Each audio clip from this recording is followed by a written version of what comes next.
Hello, I'm Miranda, and this is Nick. Hello. Welcome back for another Rants on the Rocks episode. Uh-huh. How exciting! It's been a minute. Been a minute. Yeah, it's been a minute. What was the last one?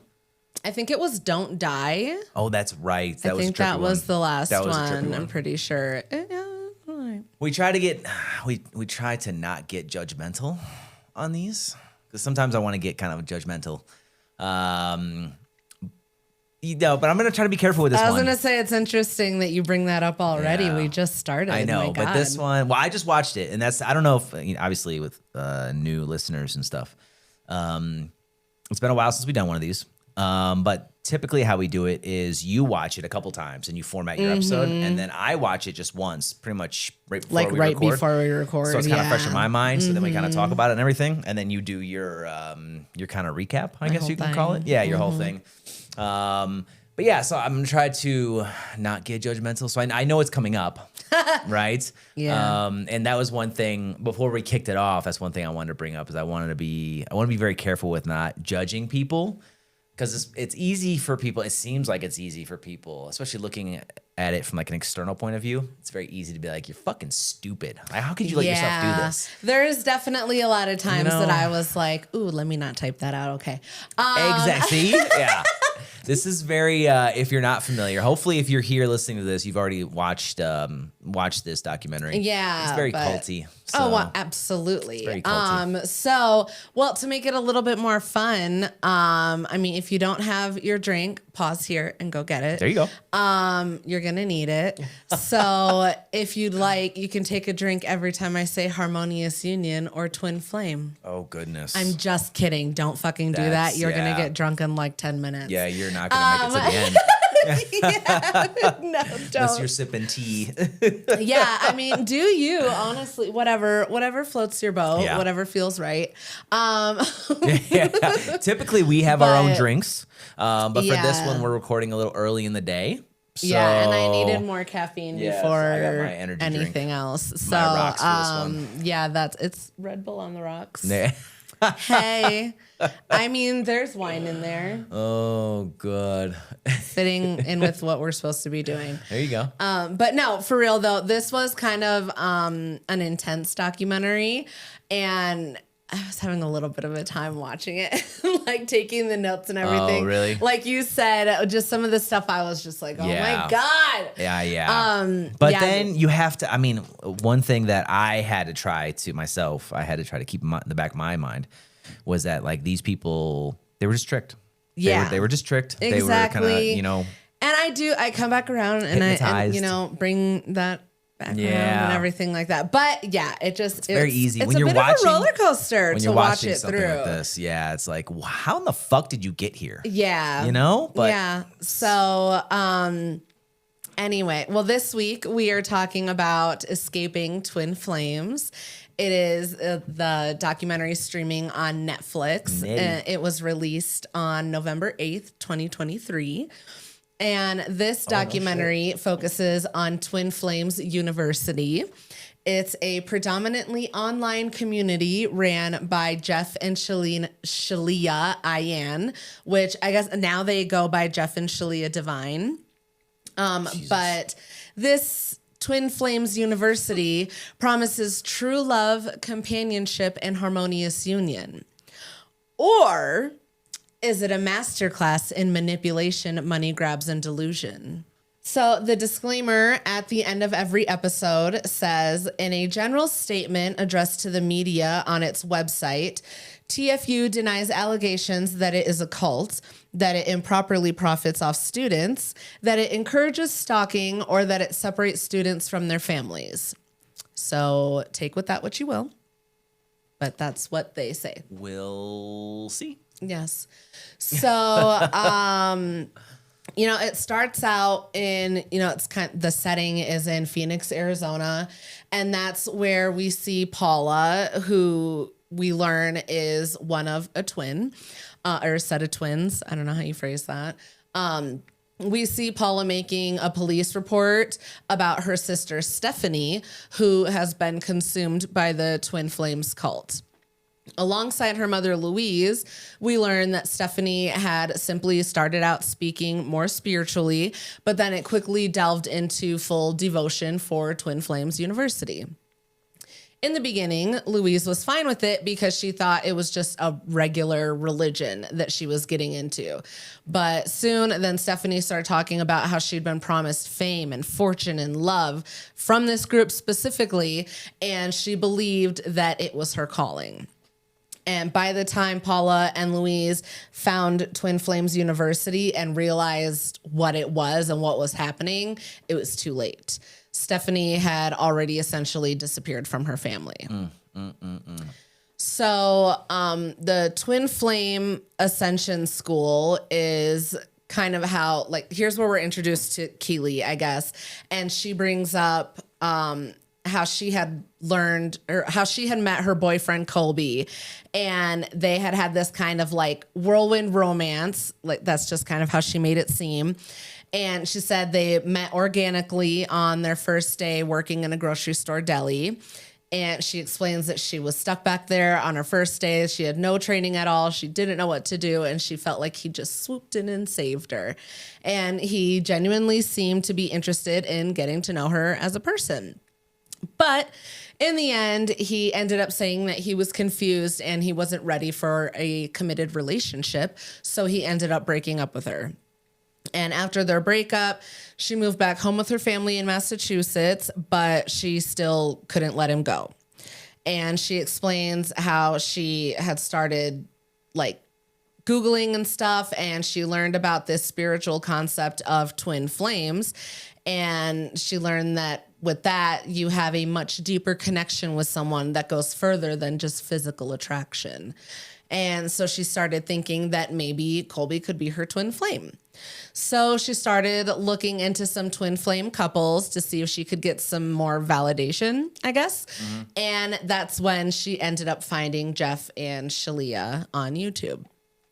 In their video, How to Find Your Twin Flame, they describe a twin flame as your ultimate lover, the perfect complement of all. And from there, Keely found their Facebook page, which appeared to have a whole community that just preached love and healing and connection. And it truly seemed like the perfect place for her. Always does. Yep. And so at this time in the document, this is where we're starting to get introduced to a few more people, specifically Shanice, Arcelia, and Sarah. The main thing that really seemed to bring all of them into the group was the safety and comfort in that space that allowed them to be vulnerable enough to say, I'm missing my person, or I had my person and I lost them and now I can't stop thinking about them. Basically, they were all just in a really emotionally vulnerable space. Right. And, you know, specifically romantically. And it made them really easy targets for Jeff and Shalia because they really didn't even have to do anything except provide that safe space for them to just be like, how do I get this person back? You're already vulnerable.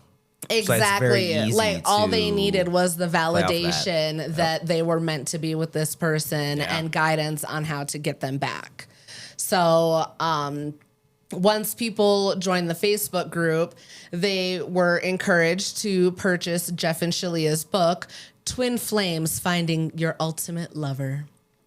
And and Keely says that this is what led her to then purchasing their classes, which is where the Twin Flames Ascension School comes in.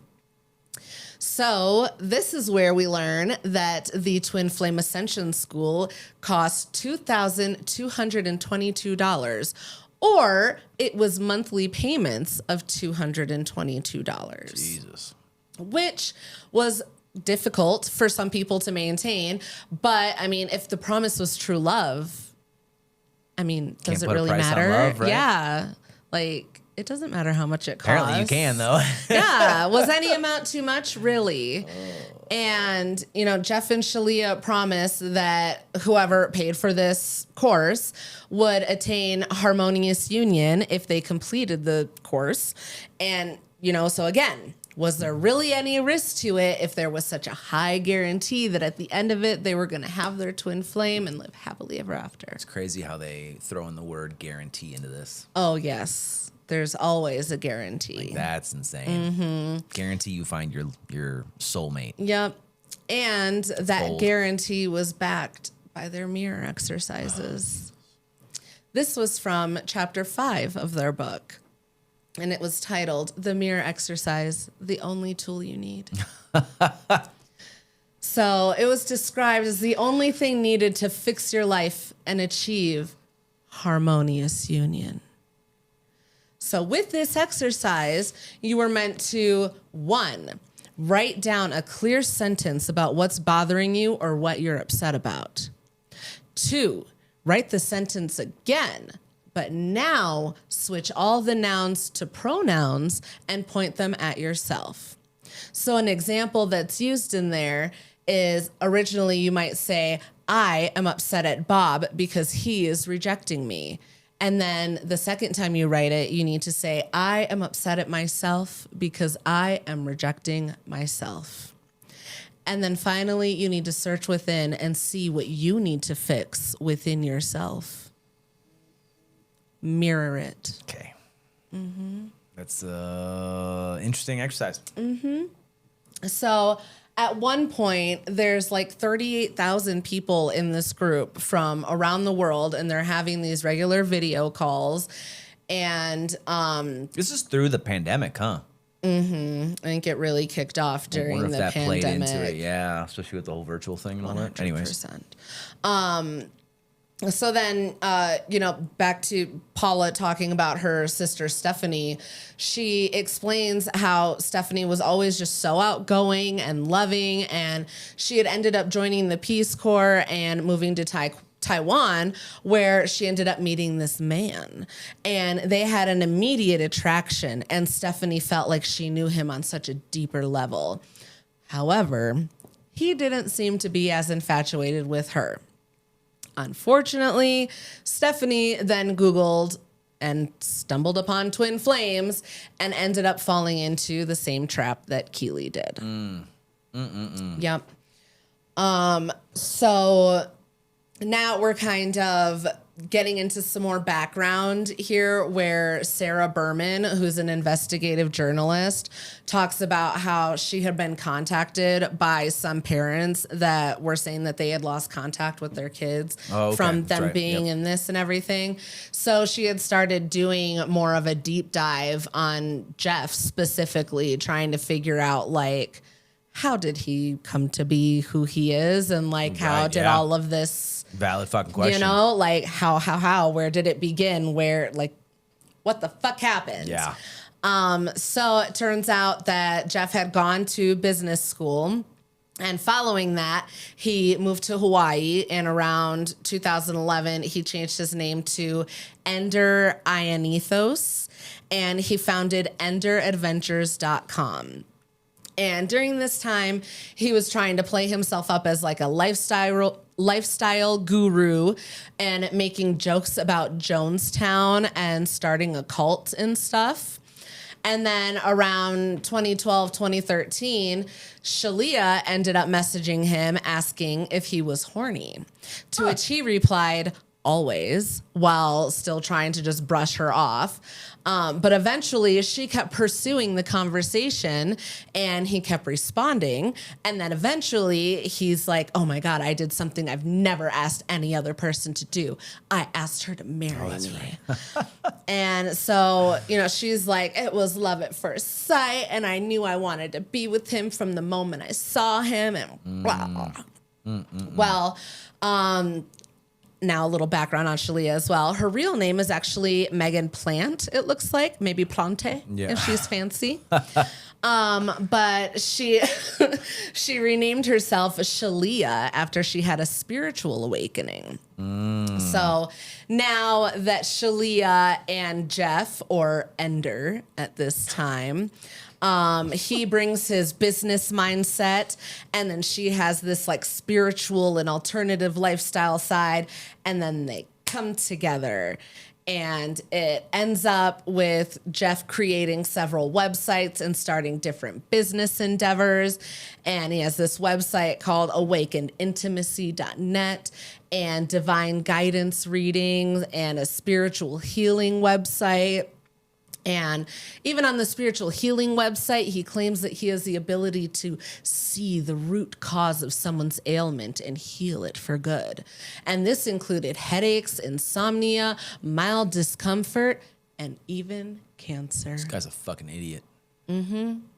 Yes, he claimed that he could see the cause and then cure someone's cancer. And it was only possible by 3 steps. Oh, jeez. Here we go. 1, you must be willing to honor yourself completely. 2, you must be willing to heal yourself completely. And 3, you must take the action prescribed to you by Jeff. Jesus. So, he basically went from selling the cure to cancer to selling true love. Yeah. So, people still buy a shit. yeah. And now kind of looping back around to Keely, we see her going through some old photos, and she's talking about how she introduced her sister Marley to Twin Flames universe when she was just 18, like freshly 18. Very impressionable. Exactly. And so I guess it had been, at this time in the story, it had been like 9 months after she had last spoke to Colby. And Keely reached out to him after she had been doing the mirror exercise several times and working on herself through Twin Flames. And she explains how Jeff had seen a photo of them together. And he was like, you need to go be with your man, like go move across the country to be with him. And you guys are meant to be together and blah, blah, blah. So now that both Jeff and Shalia told her that Colby was her twin flame, and obviously they're the ones that know because they had already achieved harmonious union. And so that this means happened so many everybody years ago. else's? Yes. They had achieved the miracle of being able to see and confirm someone's twin flame. So why wouldn't she listen to what they said? She's 18. It makes sense. No, this is Keely, not Marley. Oh, okay. Yes, still young. Yeah. But because I think she was only like 19 maybe. She was still pretty young herself. Oh, God. Yes. Poor girl. So, they had been telling her that they were the only ones with this deep spiritual power. They were the only people that could confirm anybody's twin flame. And so Keely goes to Colby and she begins showing him the TFU books and like the online classes and stuff. And sure enough, he felt that he also had experienced a spiritual awakening watching the videos, and he was fairly easily converted as well. They got another one. Yep. So now that he's kind of seen the messaging behind TFU, he's become a lot more interested in Keely and trying to make their relationship work. Because of this program. Yes. So soon enough, Keely officially moves from Massachusetts to Oregon to be with Colby. Oof. Yep. And they were highly encouraged to document and share their true love journey in the TFU Open Forum. And Jeff referred to them as an important product of their work.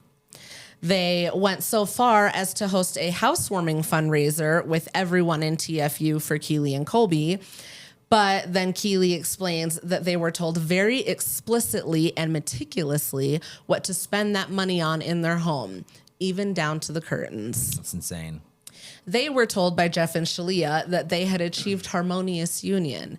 And so they were being paraded around like the poster children for TFU.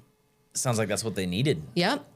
Well, they were then placed in coaching positions to help others achieve harmonious union as well. And Keely explained that in the beginning, they were able to keep everything that they earned, which was only $60 per coaching session, which she and Colby split. So $30 each. Yeah. But Jeff was over here telling them that they're going to be able to quit their jobs and these are going to be their new careers working as coaches for TFU. And that these coaching sessions were heavily dependent on the mirror exercises. So that's what they were trained to use to teach others on how to achieve harmonious union. And like, there's literally a clip in the episode of, it looks like a website that has a photo of Jeff and Shalia at the top. And the heading says, "Our Gurus." And the text underneath says, "We believe our gurus were sent by God from heaven to bring us teachings of union and partner with us in creating heaven on earth. Their authority comes from the results of their work, which completely transforms the lives of all those who sincerely engage with it." And Keely described Jeff and Shalia as the master teachers at the top of the hierarchy. Then below them were the master certified ascension coaches. And then below them were the certified ascension coaches. Did you just describe a pyramid? Oh, okay. Just want to make sure we're on the same page here. Sounds like a pyramid to me. It could have a pyramid shape. Sounds like a scheme to me. In the pyramid. It could be a certain geographical shape of schemery. I think so. I think that's Could what's be. happening. We don't know. We have no way of knowing. Guess we'll find out. So, on December 30th, 2018, there was the first in-person gathering of Twin Flames Universe in New York City. 2018? Mm-hmm. Oh, okay. Yep. And so this is where they start kind of referring to the Twin Flame Ascension School as TFAS. So at this meetup in New York City, they rented 2 Airbnbs and 50 people from all over the world came together. And Jeff, this self-obsessed little twat, sat there in front of the meetup and goes, "I've never been around a group of people in this life that all love me." And like, just the way that he's looking at them is so fucking disturbing. And like, just, I feel like the way that he says it is like, I think that he thinks that it's coming off like, "Oh, you love me and you care about me." But what I took away from it was, "Oh, you love me and you worship me and you'll do whatever I say." mean, yeah. Like, that's just kind of, he had the demeanor. Yeah. Sounds like a cult. Yeah, well, it doesn't help because then someone in the crowd confirms it almost immediately. And she's like, "It feels like home, like family, like heaven literally on earth." They're hypnotized. Yeah. And so, you know, at this meetup, they're introducing the group to the concept of a soul family. And Jeff explains to them that their soul family is their real family. And it was heavily implied that your soul family was your only family, similar to how your twin flame was your only lover. Okay. So when this concept was in the works, Stephanie was very upset about having lost her relationship with her twin sister Paula and her mother Louise. So Jeff's first example of this soul family was Stephanie and Sarah, and he dubbed them as soul sisters. So they had been like, it started out as a coaching relationship between them, with Stephanie being Sarah's coach, but then it became like a deeper friendship and stuff. So that's why he tied it into this. And like, it just felt very pointed, like that she was estranged from her twin sister. Yeah, right. So he's like, immediately, you have a soul sister here. And like, well, I think it's like that's in the cult playbook. I mean, 100%. It's just so like unfortunate how easy it was for him to be like, pluck out your twin sister and put in your soul sister. Like, that's part of the playbook. I know, it's just so heartbreaking that she's like, "Oh my God, yes." And I'm like, you have a twin girl. That's hard. Oh, that's rough.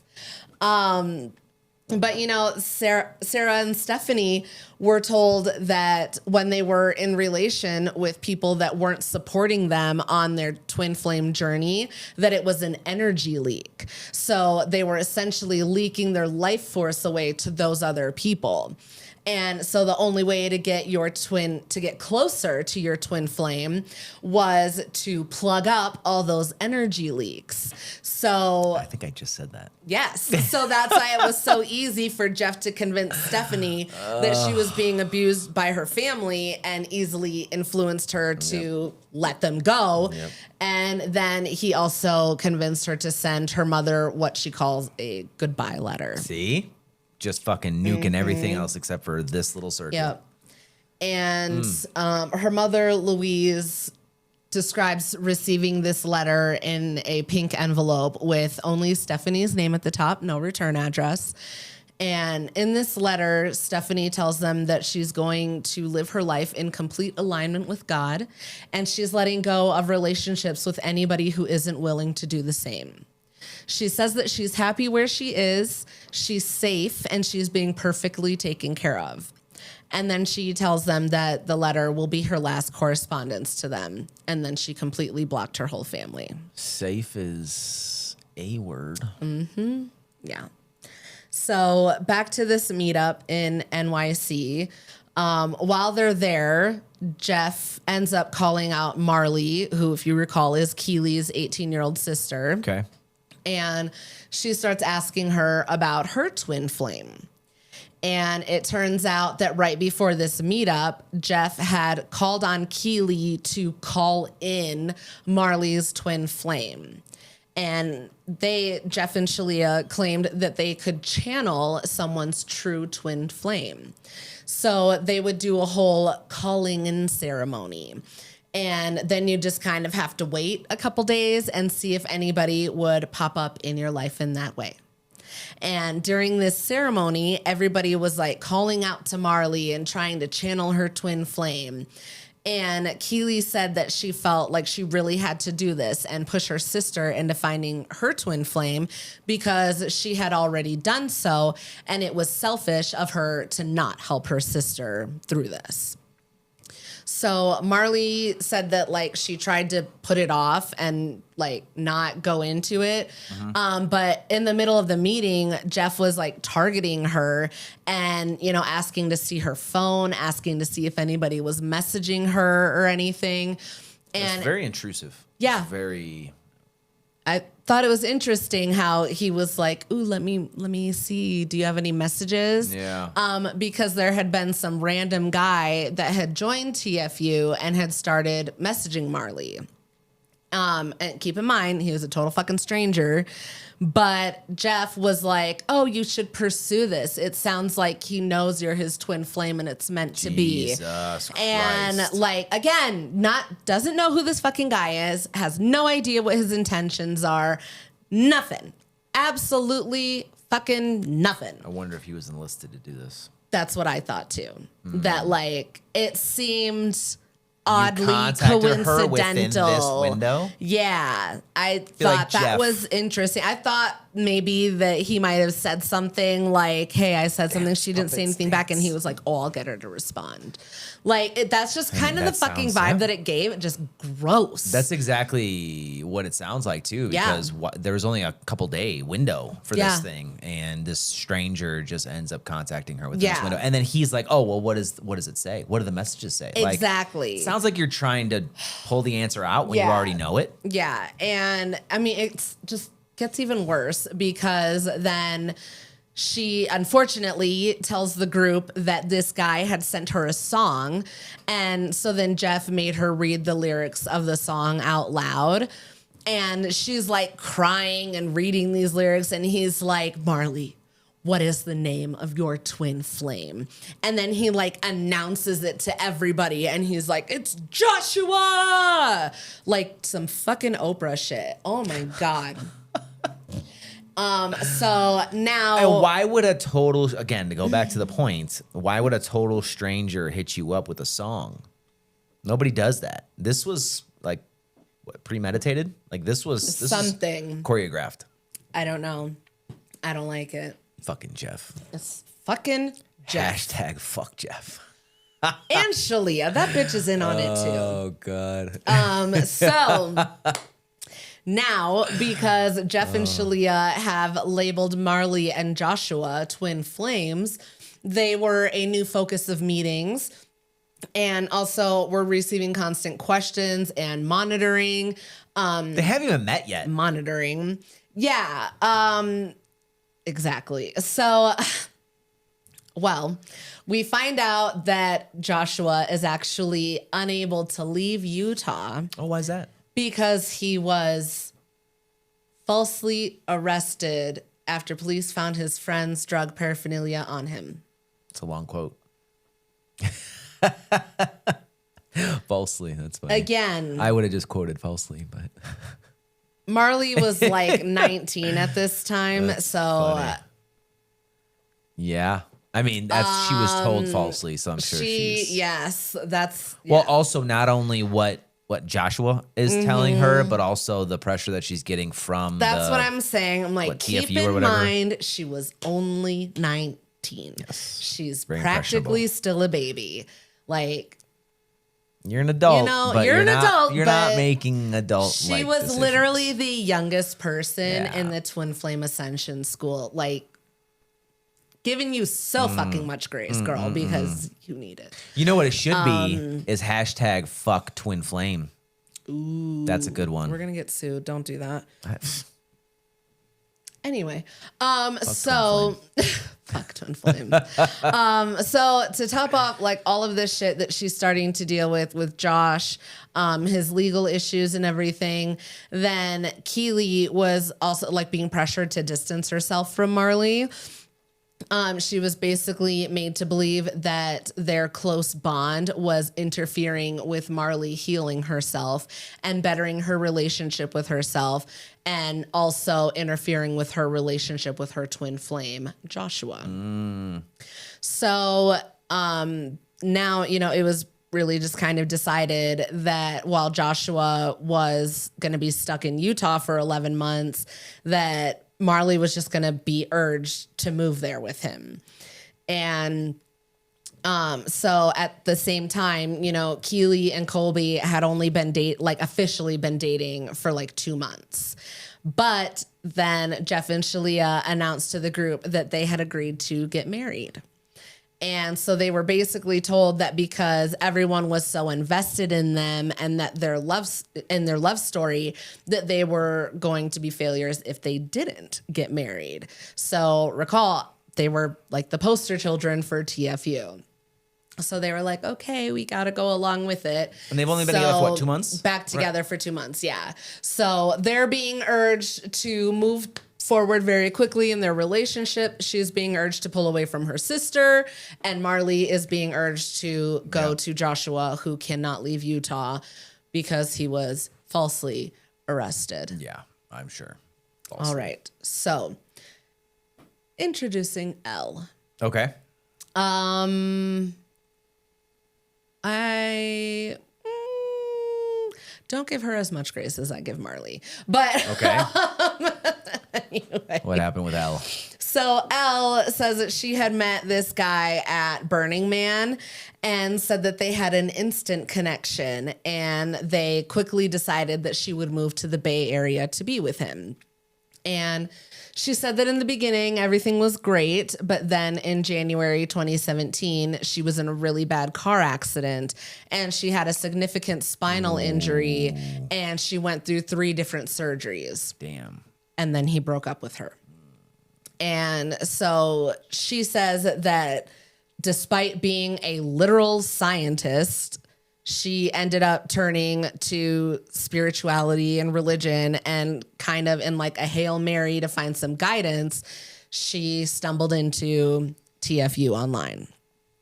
And she was talking in like these video calls about her ex and how she kept thinking about him and wanted him back. And of course, Jeff and Shalia convinced her that he was her twin flame. And she goes on to explain that after they had broken up, she was hanging out with his roommate because she didn't really have any other friends in the Bay Area. And when her ex came home, she tried to call him out on his behavior, whatever that means. And she said that he got very upset and called the cops to file a temporary restraining order against her. I mean, he just left you. So, yeah. Yeah. But even though he had this restraining order, she explained that Jeff and Shalia told her that they stood by the only one true flame philosophy, and they told her that she needed to make that relationship work. And It makes no fucking sense. I know. In a coaching session, they told Elle that her restraining order wasn't real. And she, along with others that had restraining orders against them, were told that they needed to work on something within themselves. And there's... It's just such a disturbing part of like a video call where it's a group of people on the call. But Jeff is questioning Elle about her relationship with her twin flame. And she says, we dated a really long time. And Jeff says, and now? And she's like, we're still dating. We're still going to see each other more. We are seeing each other more. And he's like, seeing each other? Are you really? She's like, no, not like, I feel like I'm seeing him every day, right? And like she even acknowledges that they weren't in a relationship, but she was being told to believe that they still were. Right. And so whatever boundary her twin flame had put up wasn't real in like what she was being told, and that she just needed to keep working on herself and keep working towards the relationship. And there's no fucking relationship. Exactly. But this is kind of where we start to see a little bit more of Jeff's true personality starting to come out. And there's another clip where Stephanie is explaining how she was telling this guy that he's her twin flame. And he said, yeah, we had a connection, but I've had a connection like this before. I don't think it means anything. And it seemed like she took it like a challenge.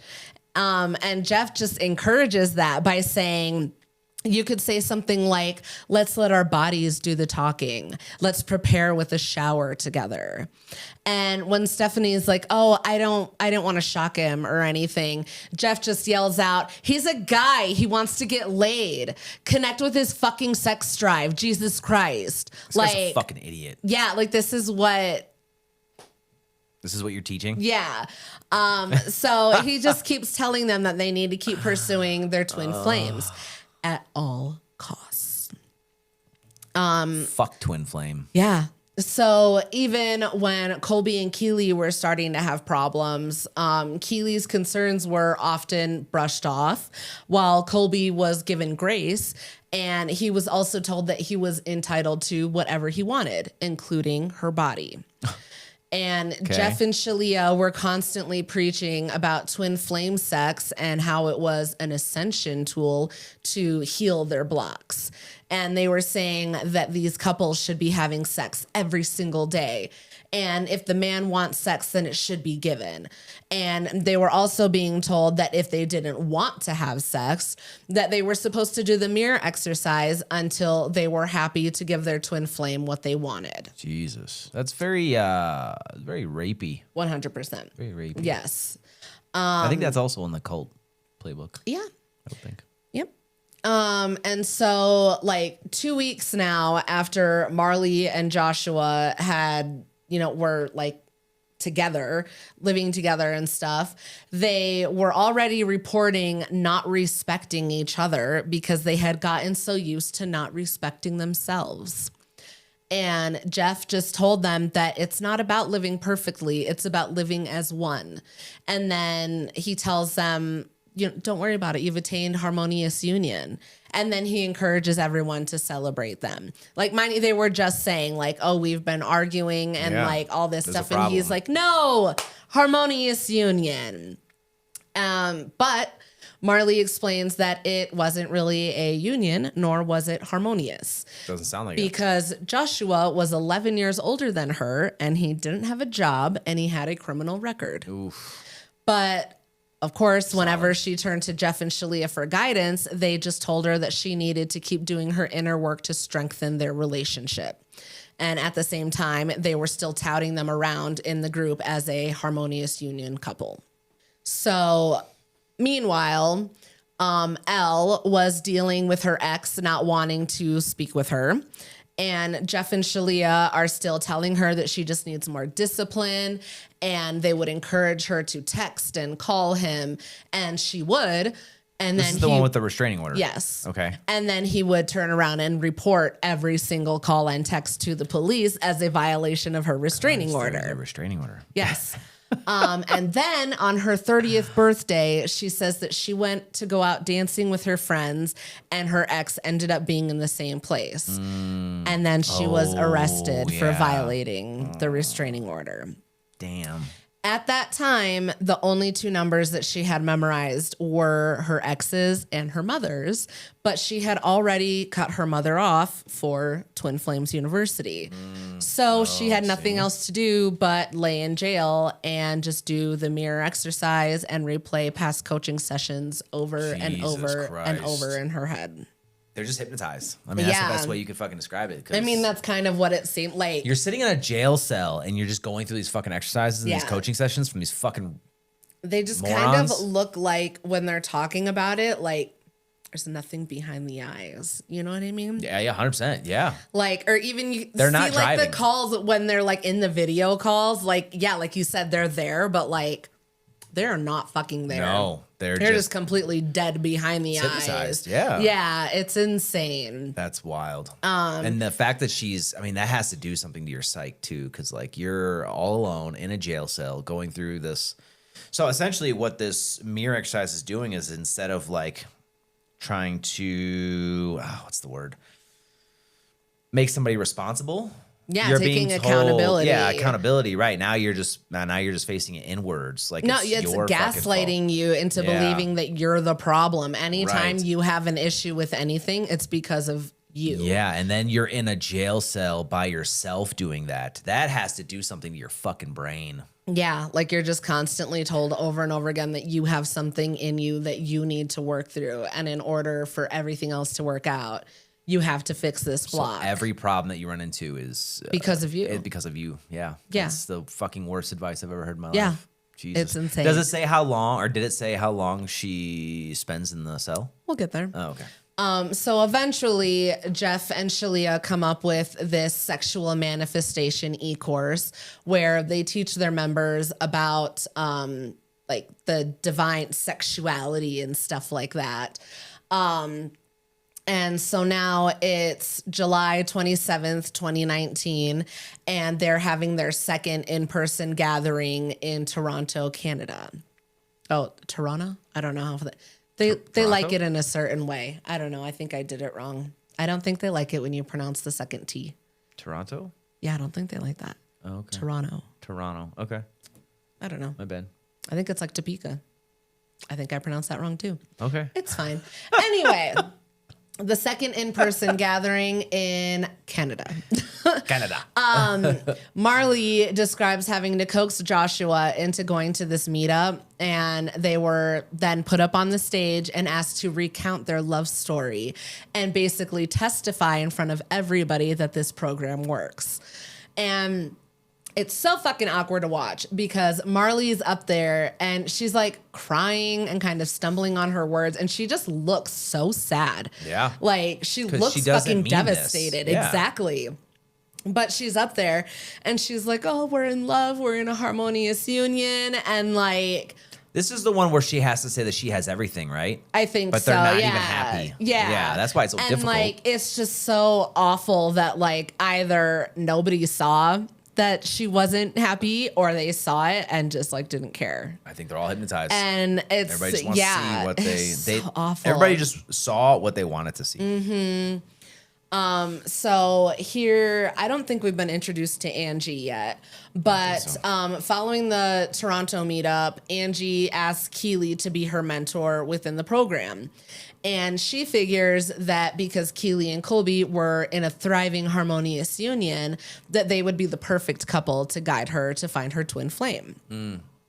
So Angie explains that she joined TFU when she was in her early 40s, and she felt like she had everything except love in her life.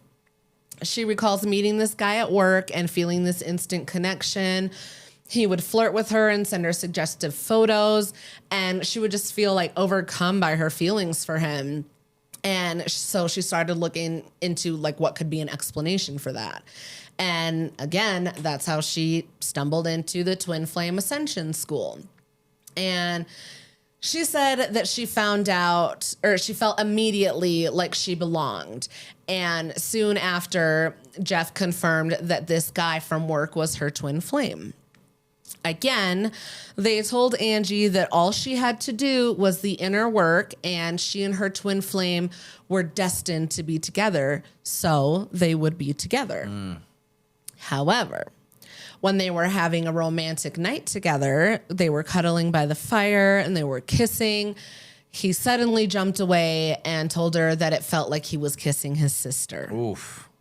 Oof. And he later texted her saying that their connection seemed to be too one-sided, and he wanted to just keep it in a place of friendship, nothing romantic. And although he said this, Angie was told that she needed to persist and pursue him by any means necessary. Jesus Christ.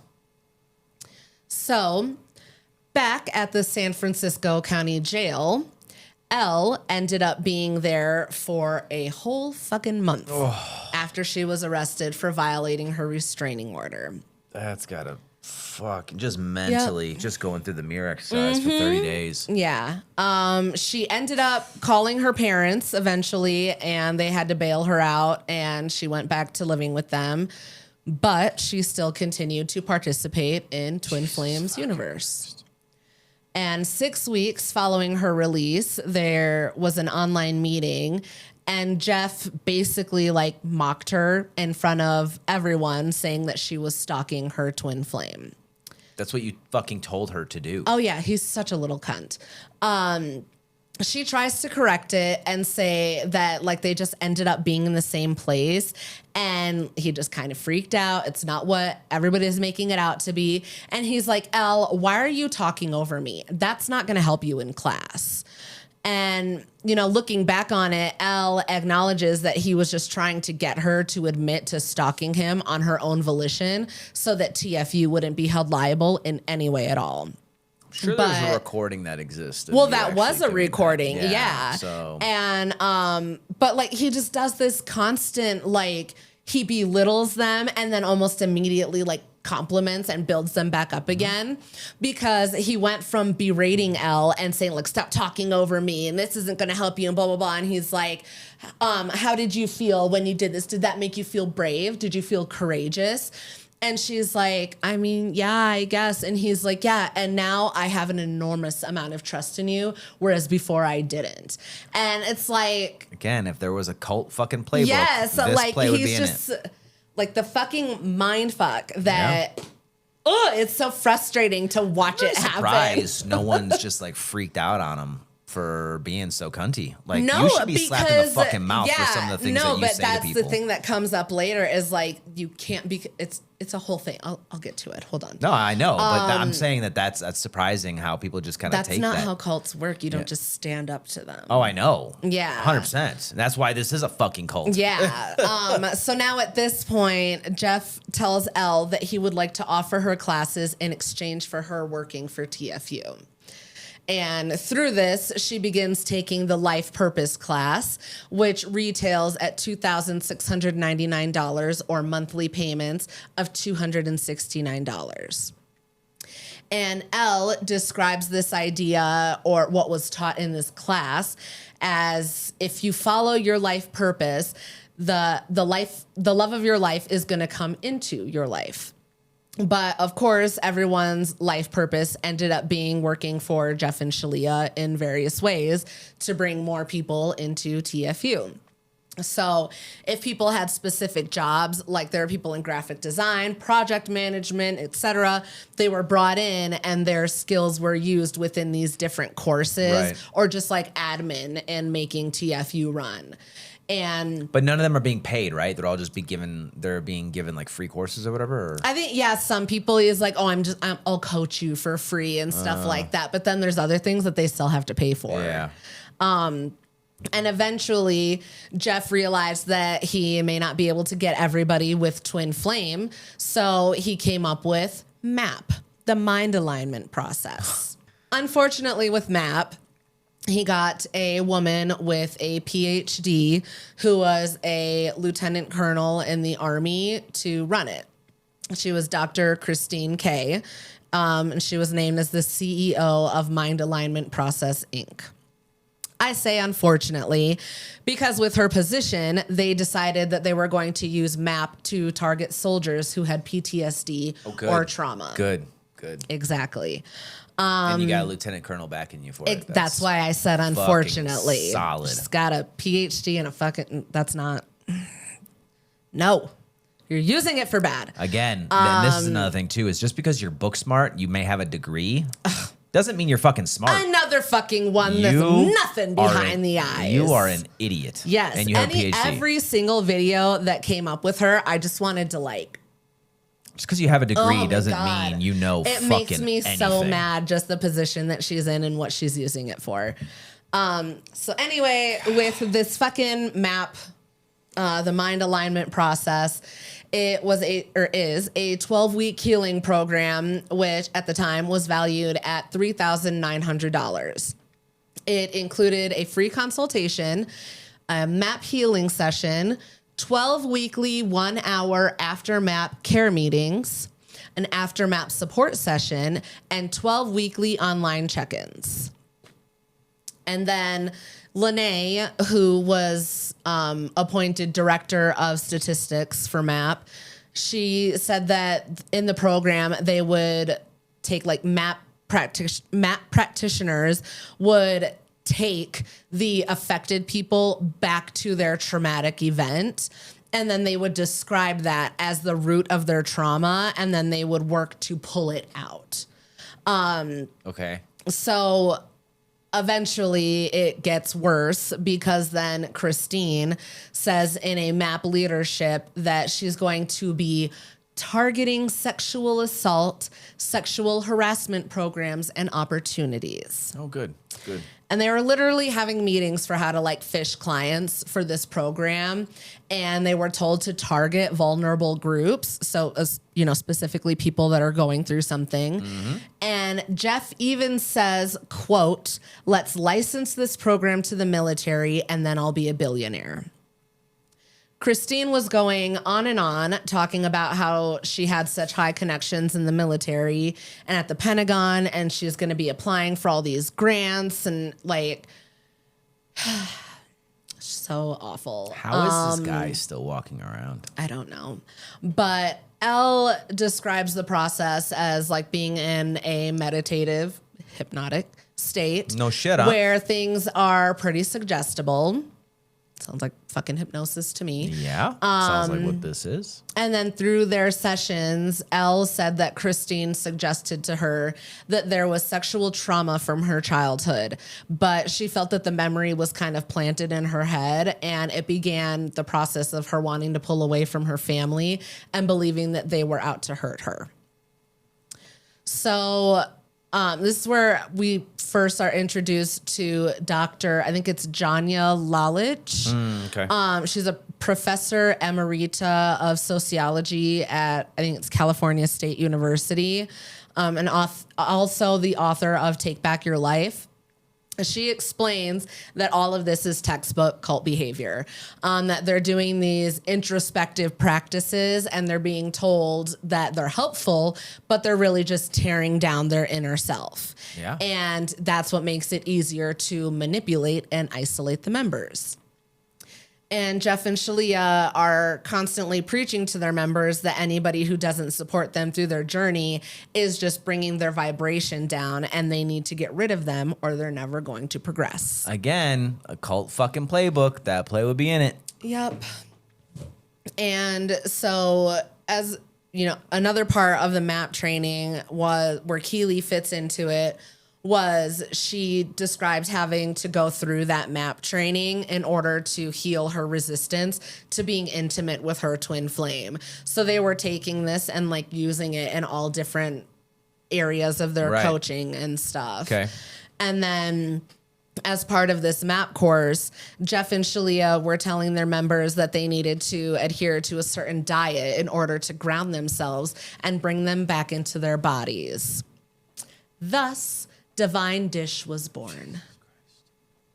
And it was advertised as, it was advertised by Jeff as cook and eat your way to harmonious union, twin flame union, and a wild, passionate sex life. And now, no, just listen to this. Wait. It was a $100 monthly fee, and all you had to do was buy the ingredients and follow the recipes. So what the fuck am I paying you for?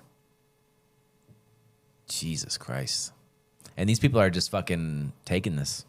Yes. They're just like, yeah, that's great. That sounds awesome. Yes. So now I'm paying you $100 a month so that I can cook my own fucking food. You're not supplying me with anything? All you have to do is go to the grocery store. Yeah, get the ingredients. Buy those ingredients. Jesus. Look up the recipes on their website. Uh-huh. Follow those recipes. Why am I paying you for fucking anything? And also, was it one of the recipes, if you want to fucking call it that, a sandwich? They had like wraps and again, shit. I went into this saying it. Say it again. I'm trying to be very understanding and understand that people are just being hypnotized and, you know, it's easy. Yep. You know, people can be very impressionable and stuff like that. But it makes it, this one was very hard for me because this is, you're not operating like you have a fucking brain. Like I would immediately flag this and be like, wait, what? Yes. Yep. Jesus. Okay. So add $100 to your monthly grocery bill. Yeah. For nothing. Someone to tell you what to make. How to make a sandwich. There was also a $99 cooking basics course, which included 24 lessons, as well as a $49 Heart of Cooking course consisting of 11 lessons. Is Jeff teaching these? I don't know. Okay. I didn't Probably. buy the courses. A lot of the recipes were carb-based and heavy in red meat. And members were encouraged to eat all of their food. And from the pictures, these were not small portions. Yeah. That wrap that I just mentioned, it looked fucking massive. Huge. Like layer Clean that of plate, meat. Mr. Shark. Yep. Clean that plate. And Keely said that she ended up gaining 70 pounds within 9 months. Buddy. And she wasn't the only one. A lot of people were having that same issue and additional health issues because of it. And she said that she felt like she was completely losing control over her body. It's almost like you're taking advice from somebody that's not a dietitian. Yeah. Well, in addition to Divine Dish, they also had other businesses. A couple of those were Church of Union, where they held meditations, and Church of Union card readings. And of course, with each subsequent business, there was an additional pay structure to ensure income without Jeff and Shalia really having to do much. Eventually, every single aspect of being involved with TFU involved making a payment. Members were required to have their own coaches and pay a monthly fee. This included 60-minute sessions that could cost $150 each. To become a coach, members were required to watch all of the life purpose classes and recall that those cost $2,699. Jesus. Or they were monthly payments of $269, which actually came out to $3,228. There was also the Twin Flame Ascension School classes that they were required to take, which started at $2,222, or monthly payments of $222, which ended up coming out to a total of $2,664. Okay. They were also told that they had to buy every product, which was conveniently available in the Everything package for $6,999, or monthly payments of $699, which amounted to $8,388. Isn't it like a $1,500 difference? Well, if anybody was concerned about it, Jeff just simply told them to put it on a credit card. Jesus Christ. And people listen to the shit. Problem solved. Oh, God. See, it's hard for me to remain understanding. And Jessie, who was a TFU Ascension coach, she stated that she spent at least $20,000 on becoming a coach for TFU. The more you talk about it, the more not only does it sound culty, but it sounds like a pyramid. Sounds like a pyramid. Pyramid cult. Yeah, pyramid cult. Oh, God. Does it get worse than that? Oh, God. Hashtag pyramid cult. Oh, I hope like that. I hope that that. sticks. I hope that fucking Remind sticks. me to use that when we post God. this. Hashtag pyramid cult. And hashtag fuck, what is it? TFU? Yeah, well, no. Twin Flames? Twin Flames, yeah. Okay. Oh, God. This is awful. So, where the fuck did I leave off? Oh, pyramid cult. So this pyramid cult was constantly pushing the members to progress and move up and become coaches. And it's within that, though, it was becoming more and more saturated. So it was becoming difficult for all of these coaches to get clients and actually make the money that they were being promised by Jeff and Shalia. Yet, through it all, Jeff had gotten very comfortable showing off his wealth from TFU. He would show off his home and brag that he could buy a brand new 85-inch TV every single week if he wanted to. And it gets worse. Because he decides that he needs to find a better way to save more money and pay the least amount of taxes possible. So he decides that they need to make part of the business a religion so they can avoid taxes. And he says he won't actually have to pay people because they will simply be volunteers. I don't think you're paying people now, but okay. Well, Paying them less? Church of Union Oh, okay. was born. Oh, okay. Church of Union. And they held their first sermon on January 5th, 2020. See, this is like the perfect storm because that is right in the middle. Wait, no. That's right at the beginning. Right at the beginning, But that's what I said is like, if that's That's not the gnarly. worst fucking time for a cult to gain That's- religious status that's and gnarly. start preaching more openly about their fucked up beliefs, then I don't Because know when it would be. Everybody's isolated. Everybody's home. Exactly. Everybody's, doing the remote call-in and shit. This is the Exactly. perfect storm. So in the beginning, TFU was never really about anything religious, but now with the creation of Church of Union, that was changing very rapidly. And soon everything was God-centered.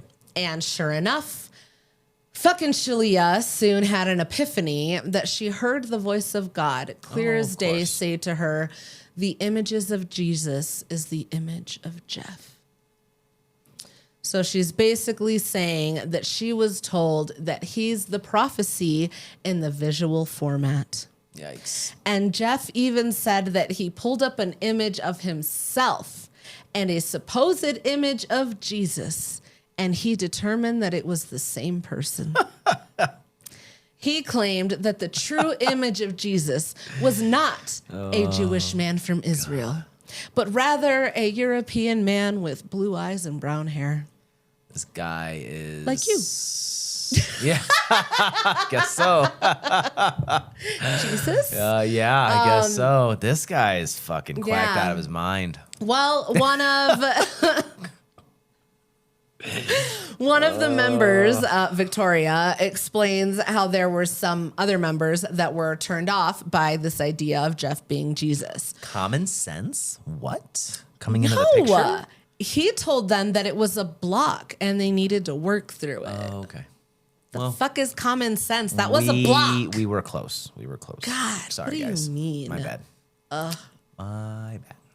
Anyway, turns out that Church of Union was registered as a nonprofit, but then they created for-profit businesses underneath it, like an umbrella. That's illegal, isn't it? Oh, okay. I don't know. Maybe not. It's a church. I'm not sure. And when Keeley brought her concerns about legal consequences Oh, hey, to there you go. them, Jeff again said it was a block. Oh, okay. And she needed to work through being scared of imaginary consequences. Take a block to your head. That's what I want to do.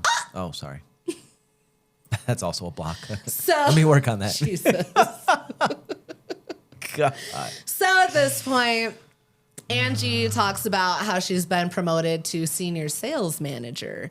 And she was one of the top 3 salespeople selling the TFU courses. Don't be proud of that. At the time, it was something to brag about, I okay. guess. But the person that was identified as her twin flame was in a relationship with someone else, a man. And of course, Jeff and Shalia had the perfect way to explain it all away by saying that he was avoiding the truth of his sexuality. He wasn't gay. He was too masculine. And he was meant to be with a feminine woman like Angie. So mind you, while they're on this call, she's fucking sobbing. But they just keep going on and on about how they're meant to be together, but it's obviously going against everything that she's seeing and experiencing.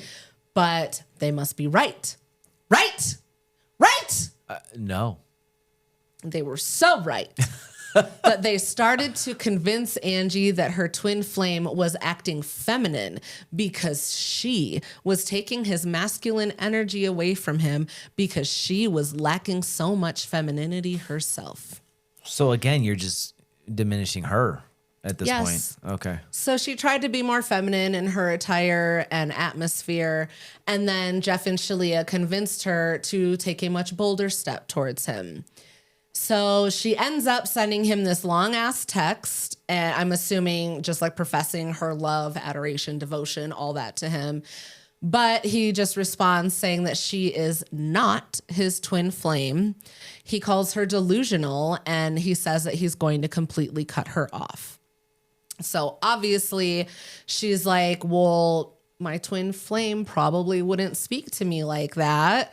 And she brings that to Jeff and Shalia, and they basically just like shun her about it. Like they are like, no, you're wrong. We're right. And then there's this clip that they show of a video call with everybody. And Jeff asks Angie if she's been feeling love or if she's been feeling fear. And she says both. And he just yells, liar. He's like, oh, sorry. That was my liar alarm going off. And then he starts making alarm sounds, just so fucking obnoxious. And he just keeps calling her a liar and telling her that she's ridiculous for feeling that way. And so now she's convinced that, again, it's just a block that she needed to clear, and she's still meant to be with her twin flame. This is the worst advice ever. Mm-hmm. But now we're starting to get to a place where everybody is starting to realize that Jeff and Shalia are beginning to take their frustrations out on members in the group, both in group meetings and during coaching sessions, and they're even starting to do it to each other. So they would start bluntly telling members that whatever they were going through was their fault, that they were the scum of the earth, that they had blocks they needed to fix. And it was clearly starting to turn from being an uplifting movement to being driven by fear and anger, like outright.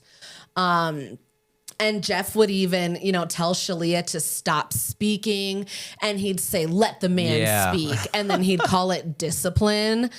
And people are watching this and they don't immediately just fucking leave. You're part of the fucking problem. Yeah, like he's just, the way he speaks is just so awful. That's how you get slapped in the face. And and he's like almost purposely like pushing and picking at people at the same time just to make them feel worse and worse about themselves.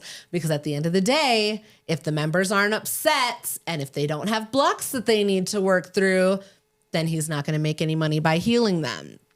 So he just continued to get worse. And he would refer to himself as their God, and he would call them greedy little rats. And instead of standing up against him, everyone would just try to fall in line and do whatever he said so that they wouldn't be singled out in front of everybody in these meetings. And like, as it progresses, he just looks so fucking soulless and evil when he's speaking to them. Like, he directly speaks to them like they're nothing, Yeah. or like they're just these little objects for him to play with.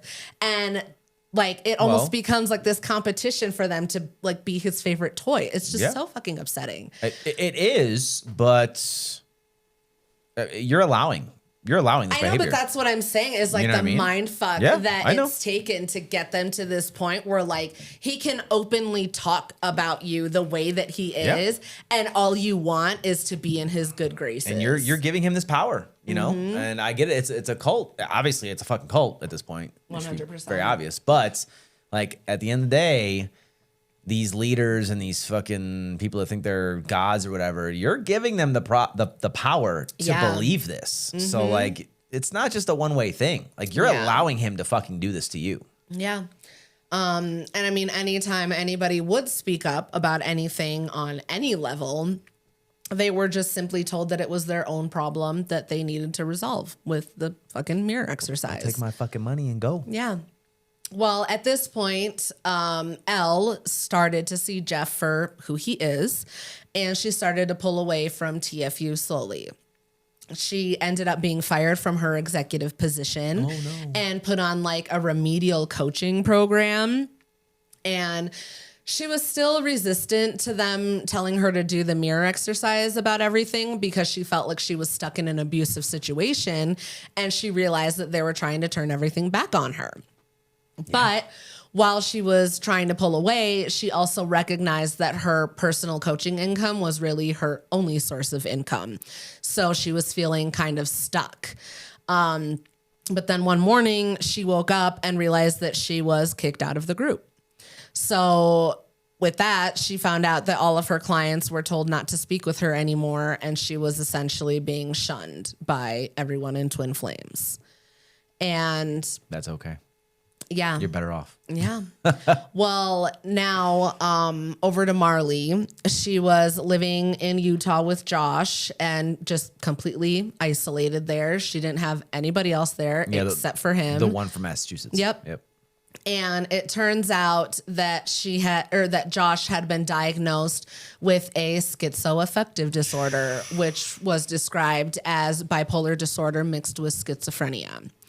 And since he presumably wasn't on medication, he wasn't actually trying to get any help for what was going on. And Marley was trying to look to Jeff and Shalia for guidance. But of course, the worst people you could. They would just blame it on Marley and say that she wasn't providing a happy, healthy, supportive environment for Josh. No, it's because you told her to move in with somebody that she just fucking met. She didn't even meet yet. Yeah. Well, in the end, Jeff essentially told her that she was stuck with Josh because that was who God chose and created for her. So she needed to find a way to work through it. Get the fuck out of my face. There's like a clip of a meeting, and the way that they're fucking talking about her is so infuriating. But it's a meeting with Jeff and Shalia and Christine, the lieutenant colonel, and then there was someone else. I forgot to write his name down. I think it was like Fabian, but Jeff was like, oh my God, if Josh was my twin flame, we'd be so fucked. But Marley seems content with him until he goes bananas. And Christine's like, oh, she calls them episodes. And I told her that she just really needs to ground.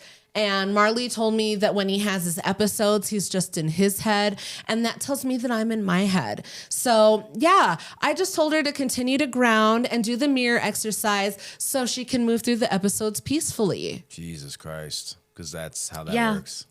And then there's like this final clip from the meeting of Jeff saying, I think I've been completely clear. And if someone wants to use this to harm themselves, I can't stop them. And lo and behold, there ended up being a member who was having a really hard time, and she was posting about how she was struggling with depression. And people were just commenting like, you have a choice, just keep doing the mirror exercises. These fucking mirror exercises. Yeah. And she's just consistently being told that her ailments could be resolved using Jeff and Shalia's exercises. And what they really needed what she really needed was real psychological help. And in the end, she ended up committing suicide. Well, again, that's a kind of a perfect storm because like you're taking somebody that's, has these suicidal ideations and then you're like, don't focus on what other people are doing. Just focus on what you're doing. Focus on how you're the problem and what you need to do to fix it. Like that's not going to walk them off the ledge at all. That's going to do the exact opposite. Yeah. So like that should be a fucking criminal charge right there. Yeah. Well, when her suicide was announced, Victoria explained that there was a bit of compassion, but there was also a strong message that it was a choice that this person made to stop doing the work. So finally, now it seemed like there were more people that were starting to feel like they can't be involved with this anymore. And that's when Elle and Lene started talking for several hours a day, trying to sort through everything that they had been through. And Elle realized that she still had some access to their social media. So she started messing with some settings and posting some outlandish things on their behalf. Just something that she said we were just trying to find something to like get through the shit that we were dealing with. That were me.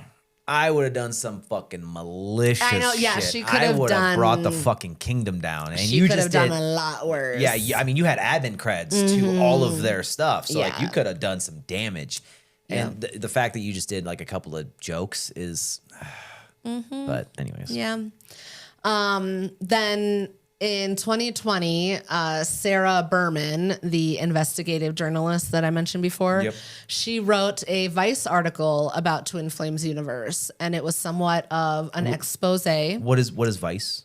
Is that just like it's a magazine like an online platform. Okay. So it was somewhat of an expose because she had interviewed former students and parents like Louise, who was the mother of the twins, Paula and Stephanie. Okay. And then of course, current members were told that it wasn't worth anyone's time and they shouldn't read it. And now more so than ever, they were told to be on the lookout for members that had left under bad terms. And they were made to keep files on them to monitor them. And because of that article and everything that she had been doing, Elle was named as like enemy number 1 in the group. Okay. And people in leadership positions were told to monitor this spreadsheet, which they called a block list. And once people were on that list, they were to be completely shunned from the organization. At this point, you shouldn't fucking care. Fuck your organization. Still, but it mattered to them who were still in it. I'm all for Elle. But people that were within the organization still were told not to communicate with the people that were on the block list. Yep. And so also following the Vice article, Louise was served with a $1 million lawsuit from Jeff for defamation, as well as lawsuits against Elle and Lene. And they were eventually dismissed due to a jurisdiction issue, but it still ended up costing Louise about $30,000, I'm assuming in legal fees. Okay. And now, not only were Jeff and Shalia starting to get backlash from this article, more members were speaking up about being unhappy that they hadn't found their twin flame yet and that they were no closer to a harmonious union or anything else that they had paid all that money for. Right. Just the lawsuit thing, though, I did want to highlight that. What's great about that is because that $30,000 didn't go to him. That went to the lawyers. So like the $1 million, I know it's still a shitty situation. I don't want to take away from that, but at the same time, he didn't get a fucking win. Yeah, he didn't get a W. Exactly. From any of those women. Yeah, So I'm glad that he didn't get anything out of that. He didn't win a goddamn thing. So, of course, they, Jeff and Shalia had made this guarantee that their members would find their twin flame. So now they're having to explain all of these complaints away. And that was starting with people coming out and saying that the twin flame that was assigned to them by Jeff and Shalia, surprise, surprise, weren't actually their twin flame. It's almost like that's not how it works. Yeah. Well, this is where they kind of start to change the rules. And it went from twin flames being possible outside of the group to only being allowed from within the group. That's going to make the odds even better. Yep. And this is another point where people really start to notice how they would change the rules when it was necessary to fit their narrative just to keep people on the hook and continue making payments. So now everybody's being told that if they find someone who could be their twin flame, they had to bring them into the group. Otherwise, their only other options were from within the group. The problem was the group was largely made up of women. No shit. Introducing the divine masculine and the divine feminine. It's a bunch of people looking for love. It's going to be primarily women. Yes. So obviously you're going to run out of males. Well, I think also the problem is that those women, unfortunately, are there for more genuine reasons than I think. Like, take Joshua, for example. I don't think he was someone who was there for a genuine reason. Okay. Joshua was the one that's 11 years older and criminal record and all that. So like things like that. But he wasn't in the group though. He was just had freshly joined the group right before he joined when he started messaging Marley. Huh. Okay. Interesting. Huh, so okay. I mean that's a fair assumption though. Yes. So with this divine masculine and feminine concept, members were told that they were inherently masculine or feminine, and Jeff and Shalia were the only ones who could tell them which. Shalia described the harmonious union as being like yin and yang. So no matter what, there was always a masculine and always a feminine. They came off as being incredibly accepting of the LGBTQ community, but as with everything else, it was manipulated into a different kind of acceptance. They told their members that they could appear androgynous, but at the end of the day, they were either masculine or feminine, and that's just the way that it was. And no need to worry about homosexuality, because that wasn't even really real. Two men having sex was just two masculine energies. And since they couldn't be twin flames, because remember, there has to be a feminine, it didn't really matter anyway. They were just misaligned. Simply shaking hands was all. That's crazy. Something that just popped in my head is that, like, if, I want to be very careful with this, but if an average Joe, right, were to say something like this, where homosexuality or whatever, right, anything negative about that community, it says it wasn't real or whatever, they would be fucking canceled. Why in the fuck is this guy not canceled? You know what I mean? Like, this is some outlandish shit you're saying right now. I agree. I'll say some raunchy shit. I say some gnarly shit. I will not say that. Yeah. Because no. Well, no. What started out as being a welcoming environment turned into a cult. You're not really gay. You're not really bi. Because two masculines or two feminines can't be together. So there was even an already established lesbian couple that joined the group, and they were told that they needed to embody the masculine and feminine energies via their gender expression. So the divine masculine didn't necessarily need to be in a male body.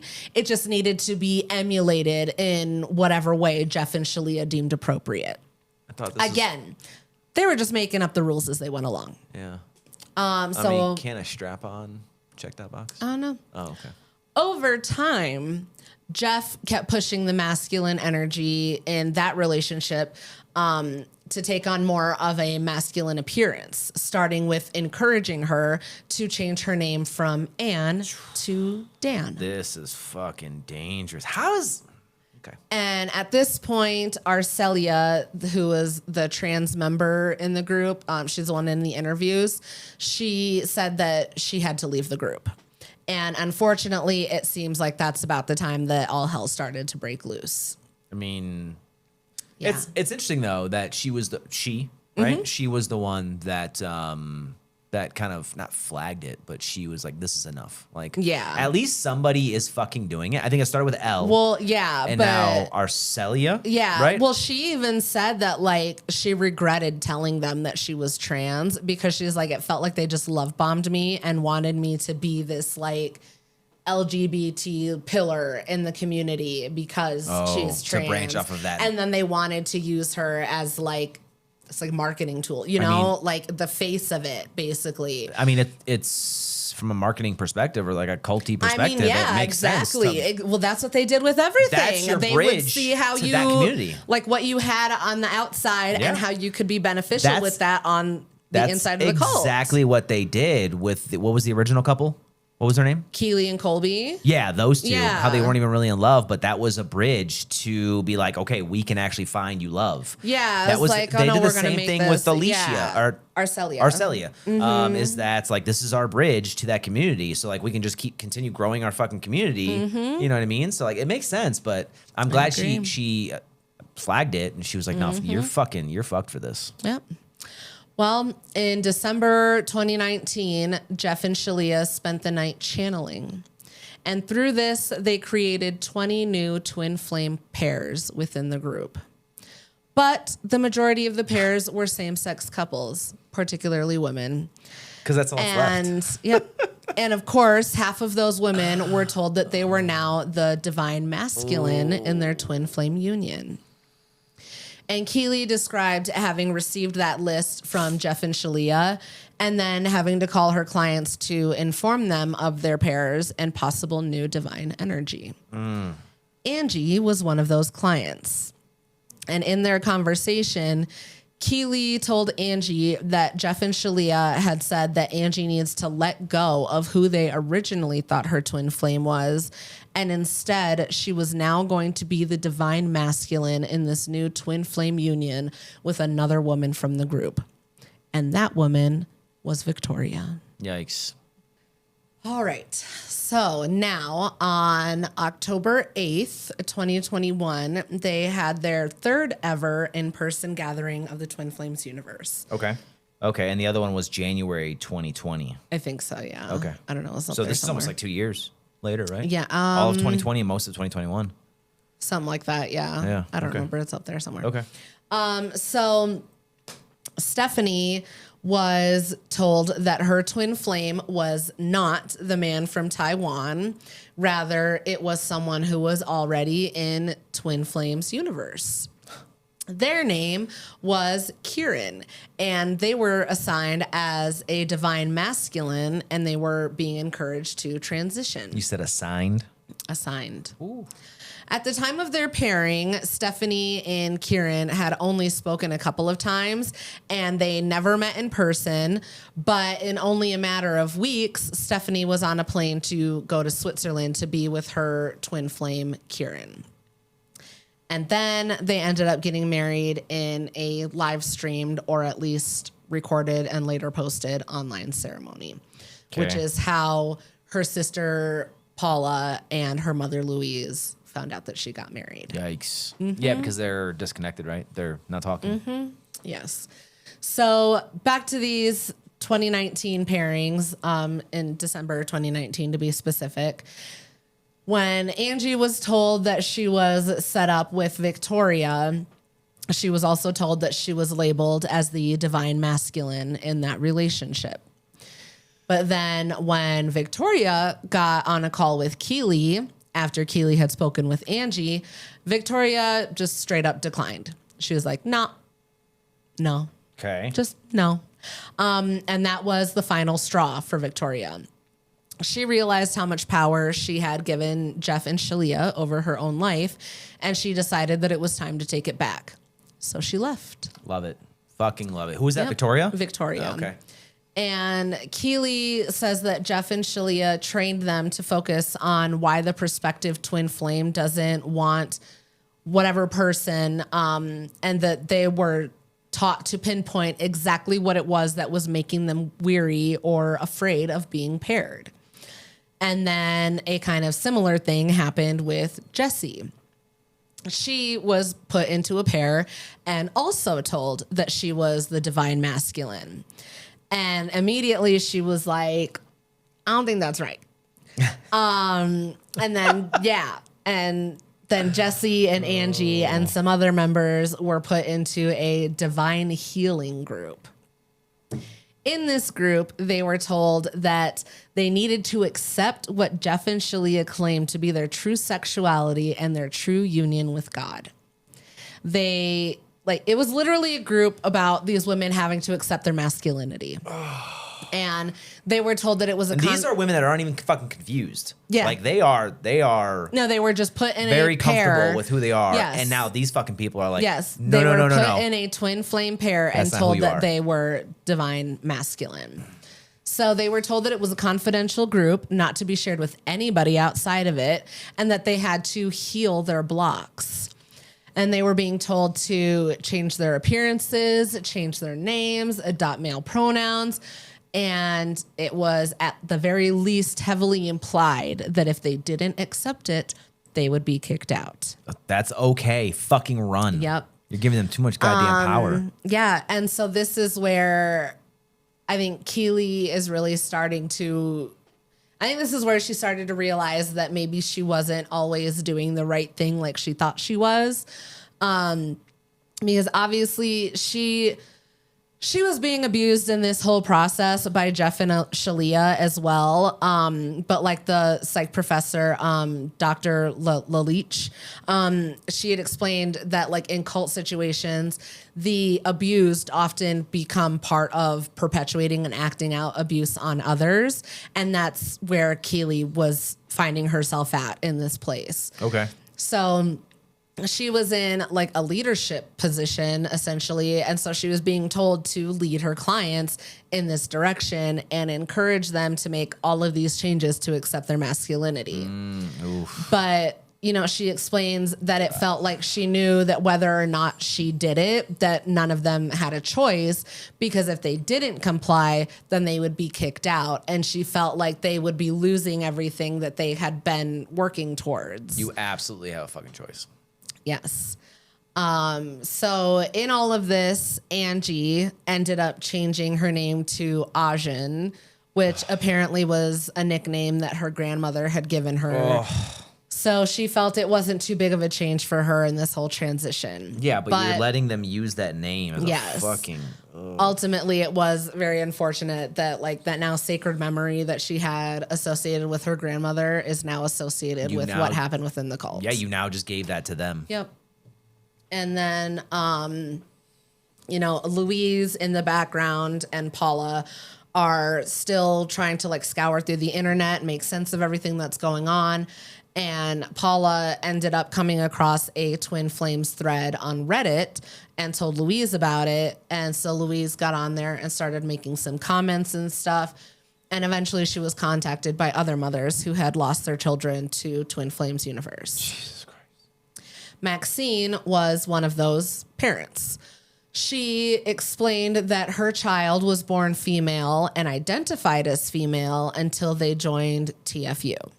And now they identify as male and use he, him pronouns. She goes on to explain how her child, and that's specifically how she refers to them, she says that back in 2018, her child would constantly be online. And then one day they came to her and said, I want you to start referring to me as he, him. And when she asked when they began feeling that way, they simply said, when I became a twin flame. And so now her child goes by Isaiah and was paired with a male to female transgender woman named Sage. Jesus. They ended up posting a video online and talked about how they first met. And Isaiah said that it did feel like meeting a stranger, and they did feel that initial mutual shock and disappointment. But they recognized that it meant that they needed to look inward more and work on themselves. They needed to work on loving themselves more, and then they would be able to flourish in their relationship. So, real quick, let me just give y'all a little tip. Anyone out there and listening, maybe if you know someone, tell a friend. If you have to work that fucking hard at it, it's not meant to be. Obviously, yeah. It's not meant to be. And why are you letting somebody else make these fucking decisions for you? Like they're changing your entire, honestly, yeah, they're literally changing your entire identity. Everything. Just to meet their intent. Yep. And if you don't see that, you need to fucking run. But, you know, they just chalked it up to being in the beginning of their relationship. That's all it was.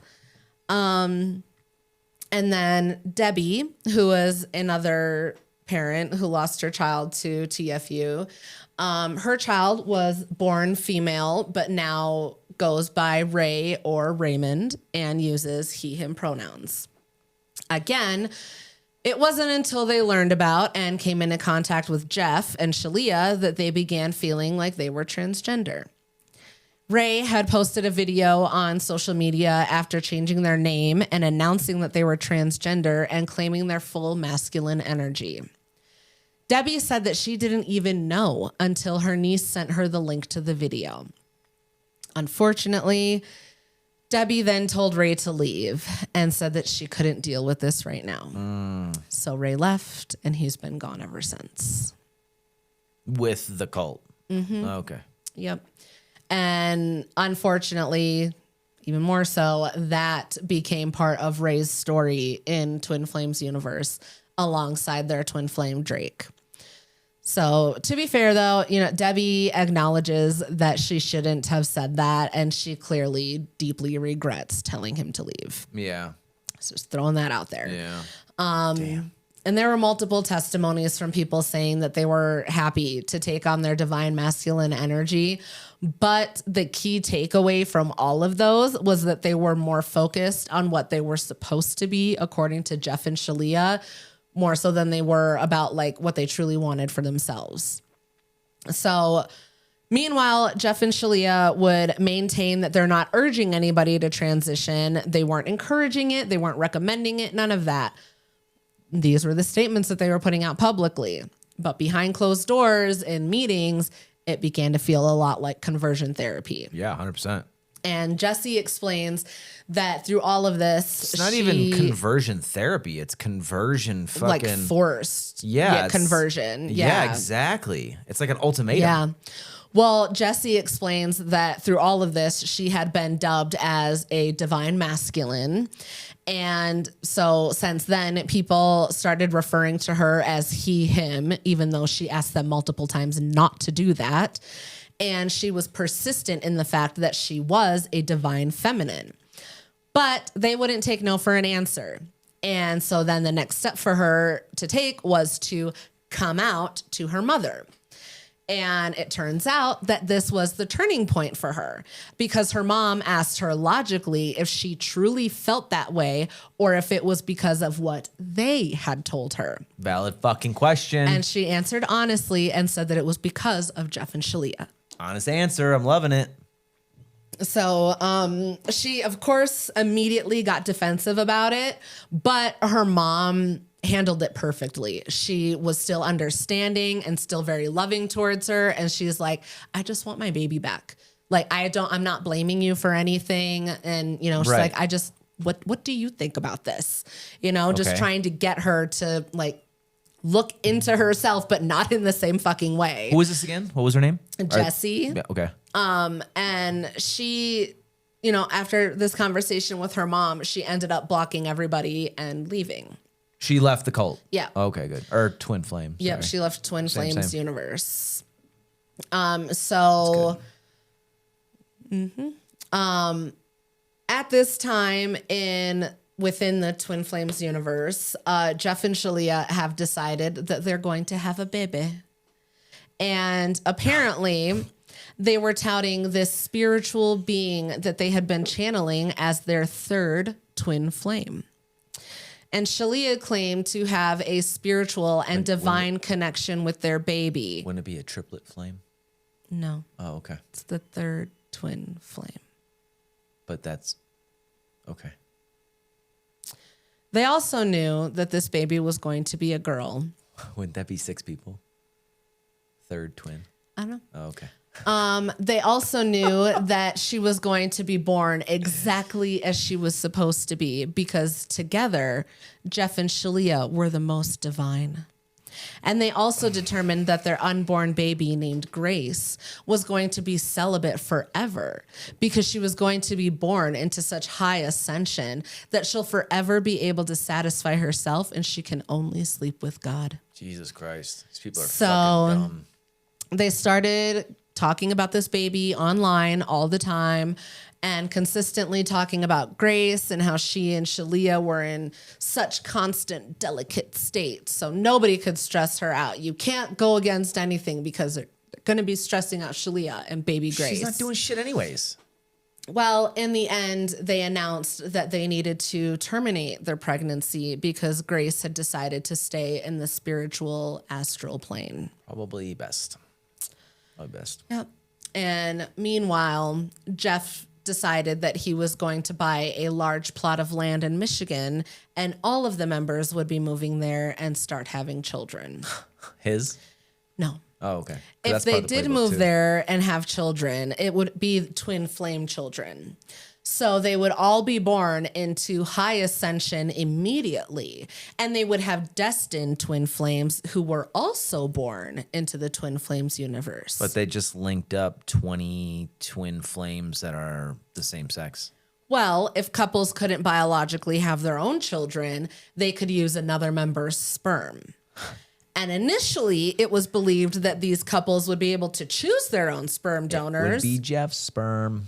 But Jeff quickly put a stop to it and let it be known that he would be making that decision for them. Because it would be Jeff's sperm. Yep. So again, there's more realization happening within the group about like the amount of control that Jeff and Shalia were trying to attain within the group. This sounds like Texas. This sounds like Waco.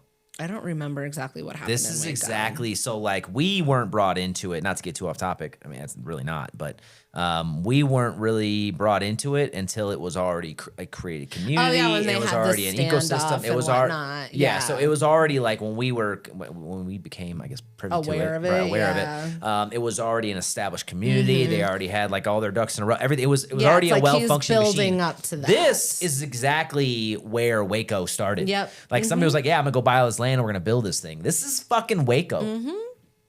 Well, like I said, there's more realization now happening within the group about the amount of control that Jeff and Shalia are trying to attain. So because of, on top of Jeff deciding who would be the sperm donors, it was also announced that he and Shalia would be deciding who was worthy of having a child at all, beginning with financial readiness. They required members to report that they made a minimum of $10,000 for the month before they would be approved to have a child. At this point, Keely told her first big lie to them because she said that she qualified for this program. Yeah. But she purposely underreported her income so that she wouldn't be targeted and chosen to have a baby. You know what that is? Choice. It's called fucking free will. Yep. Yeah. Don't give them the fucking power. And along with this, they were also made to watch documentaries about the Nexium cult and other cult leaders. And then they were required to write an essay to Jeff about how he wasn't a cult leader. I don't think you could. I feel like he was subconsciously like self-sabotaging because what the fuck else is going to teach them faster that you're a cult leader than watching shit about cult leaders? Like, I feel like that self-sabotage. I mean, okay. Maybe. Yeah, I feel maybe. I really think I think it was like on a subconscious level because I don't think he's trying to self-sabotage. I think he knows exactly what he's doing, and I think he was just trying to not indoctrinate them, but he was trying to further the hypnosis of like, I'm going to drill it in your fucking head why I'm not a cult leader. Absolutely. Yeah, that's what I'm saying. Like maybe on a subconscious level that it was that self, because like, come on, be so fucking for real. I don't know. Anyway. Oh, he's so outside. It obviously, it just proved that he was. Like that's how it came off to them. And of course. A cult leader. Yeah. Mean. Okay. And of course, Jeff was fucking furious about it and then held them in an extra long coaching session where they were told to believe that he was, in fact, not a cult leader. Free will. Hang up the fucking phone and walk away. Yep. But that's what I do in meetings. Yeah. Well, now Keely was finally waking up and seeing Jeff, Shalia, and TFU for what they were. And she told Colby that it was time to fucking go. And she even describes their marriage as being kind of shaky at this point, but they did both agree that they needed to go and they needed to go get Marley out of Utah as well. And what? So this is the family or the couple from Utah, and then the cult leaders are living in Phoenix. Yeah, the cult leader, so Jeff and Shalia are in Phoenix, I believe. Phoenix. And then Keely and Colby were in Oregon. Okay. And then Marley was in Utah with Joshua. It's crazy because to me, like the whole like say Waco, for example, right? Where it's a physical location, everybody like what he's trying to do in Michigan, right? Control is a lot more feasible in my mind, in my opinion, than it is like a digital thing. Cause like you have complete control of somebody that's like several states away. Exactly. Like these people are not local. Like this is a fucking Teams meeting. Yep. And you're giving them all this fucking power over your life. Yep. That's wild to me. Yep. But anyways. I agree. The three, they describe the three of them leaving after Keely and Colby go pick up Marley. They kind of describe it as being like shell shocked when they all left together. And they're saying that Keely was like having panic attacks and her and Colby were fighting all the time. And like they were all just kind of trying to figure out how to function outside of Twin Flames. So they're not leaving Utah. They just left the group. No, they took Marley and left. So she left Josh in Utah. Okay. And then they were getting her away from him. Yes. Okay, got it. And so Marley ended up moving back home with her parents. And then it turns out that she actually hasn't talked to Keely since. Wow. So she moved back to Massachusetts. Well, she lives in an undisclosed location. It didn't say where she's living, but it seems like she's just really isolated herself, like out of fair. shame. And hopefully she's not. I don't know. Shameful. Well, it seems like she's just isolated herself because of maybe she just feels wants so to be much shame. fucking private. You know, I don't know. I respect it. But at the time that Keely left, Angie was all in on embracing her divine masculinity. And in this process, she and Shanice ended up getting a lot closer. And at the same time, Angie was also promoted within TFU and invited to join the board of directors. But she explains that she was really just watching Jeff and Shalia constantly contradict themselves at this point. And she was beginning to realize that although she was working these crazy hours for them, she was barely making any money. And on top of that, and you're about to go deeper. Yep. Well, on top of that, the money that she was making was just being reinvested right into TFU for coaching and classes and all of their other bullshit. And then that's when Jeff and Shalia announced that they would be taking 50% of the Twin Flame coach's income. Pyramid cult. Yeah. And Jeff is just so fucking gross about it when he's talking about it. He's like, everybody's acting like they don't have any money. There's people in third world countries that pay for this shit. So stop acting like you don't have any money. And then he says, quote, DeVoe is in she lives in a bedroom on a mattress with her son at her mom's house. And bitch gave me like $4,000 cash. Stop. Can you talk about your members, you disgusting piece of shit? Yeah, stop giving him money. Ugh. I mean, the only reason he has this money and this power is because you're fucking giving it to him. Yeah, and like this is how he's speaking about you, just so also, you know. if you're on a mattress that's on a floor and you have a child and you have nothing else, why are you giving anybody fucking $4,000? I agree. This isn't a one-way thing. You're giving him this power. Well, this is when Shanice specifically started to realize just how much of Jeff and Shalia's life was being funded directly by the Ascension coaches. And Jeff and Shalia were constantly touting about the next level and dangling this next level right in front of everybody's face just to keep them pouring in more and more money. Yeah. And Shanice finally called Angie and was like, what are we going to do? Why are we staying? Like, what the fuck are we doing? Valid question. And then she was like, I'm out. And so Shanice left. Love it. And then almost right after that, Angie left as well. Love it. And unfortunately, there are people that ended up staying and going deeper into the cult. Isaiah, who was Maxine's daughter, born Maxine's daughter, Isaiah ended up having top surgery, which is a double mastectomy, which was announced in a Facebook video. Excuse the ignorance, please. That's breasts, right? Yeah. Okay. But that's how Maxine found out about the surgery. So top surgery, that's something that you have when you're transitioning from female to male. Okay. To appear and they just more male. take the breast tissue the breasts out. Okay, got it. Okay. And then Debbie, another one of the mothers, she explains how she had sent her son Ray many letters over the last couple of years. And then finally she got a message from him saying, I need help getting out of this relationship. I'm willing to talk. So Debbie's like, fuck yes. Okay. Like after 3 years, she's finally able to talk to her child again. And Relationship with the other flame or relationship with the cult? the twin flame. Okay, She's got trying, or they're trying to get out of that relationship. Okay. And so, you know, she's obviously ecstatic that she's able to talk to her child again, but she's also so terrified of like saying anything that's just going to make them go no contact again. Yeah, that's fair. So she's trying to be They're more a flight risk at this point. Yeah, she's trying to be more open and understanding and welcoming and all these things. And she really just how she wishes that she had been the first time around. Oh, because she was the one that said leave. Oh, fuck, that's right. Okay. Yep. And then Dr. Lalich ended up reaching out to Keely after seeing videos that she had been making on TikTok. And when they met up, Keely explained to her how she had been wanting to reach out to people and help people that left, but she's being met with resistance because of how she behaved when they were in the cult. And she believed, you know, she's like, at the time, I believed that I was helping them. And now she realizes that she wasn't.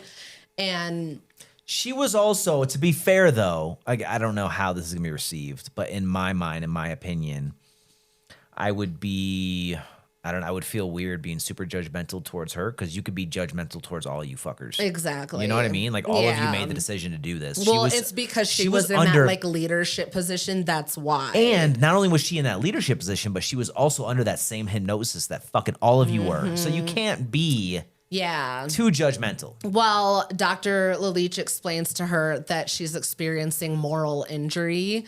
And with this, because she was a victim within the organization, but she was also a perpetrator. And so that's why people are struggling with her. So like, yes, you do have that commonality where you guys were victims, but there were cases where they were your victim. So Keely ends up going to a meeting with Angie and apologizing to her. And they have this like real heart to heart and acknowledge that they both did things that they didn't want to. And they're both regretful and embarrassed.